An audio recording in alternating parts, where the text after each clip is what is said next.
Hello everyone, welcome to my mini blog. রাত বাজে এখন 10টা, আর এত রাত্রে সেজেগুজে একটু কর্তামশাইয়ের সঙ্গে বেরোচ্ছি। কোথায় যাচ্ছি তোমাদেরকে তো অবশ্যই সঙ্গে নিয়ে যাব। বাড়িতে কিছু কাজ হচ্ছিল, সেই জন্য বেরোতে বেরোতে এতটাই লেট হয়ে গেল। চলে এসেছি প্রথমে আমার এক বোনের বাড়িতে।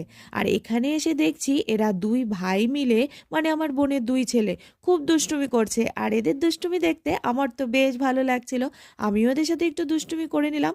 তারপর টাটা বাই বাই বলে বেরিয়ে পড়লাম আরেক বোনের বাড়ির উদ্দেশ্যে। ছোট বোনের বাড়িতে এই প্রথমবার যাচ্ছি, তাই একটু মিষ্টি নিয়ে গেলাম। বোনের বাড়িতে আজকে গোপাল প্রতিষ্ঠিত হয়েছে, তো সেই কারণেই সেখানে যাওয়া। সবার সঙ্গে একটু দেখা সাক্ষাৎও করে নিলাম। আর এখানে ছিল আমার এক ছোট্ট ভাস্তি, ও আমার সাথে ভিডিও করতে বেশ ভালোবাসে। আমিও ওর সাথে একটু ভিডিও করে নিলাম, ওই আর কি একটু ঢং টং করে নিলাম। তারপর চলে এসেছি প্রসাদ খেতে। তো প্রসাদ খেতে খেতে আজকে ব্লগটা এখানে শেষ করছি। ভালো লাগলে like, comment, share and subscribe.